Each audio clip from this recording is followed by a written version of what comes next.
So our actually look out to see that dam is in a safe condition. Dissatisfied with the Meghalaya government's indifference to the soaring prices of essential commodities, the opposition Voice of the People's Party today staged a sit-in demonstration to protest against the escalating costs at Malki football ground. The party voiced frustration that the issue was not properly addressed during the recent assembly session.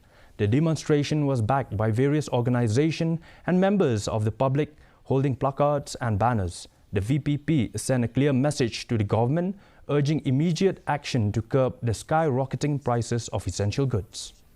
This in demonstration to express, a concern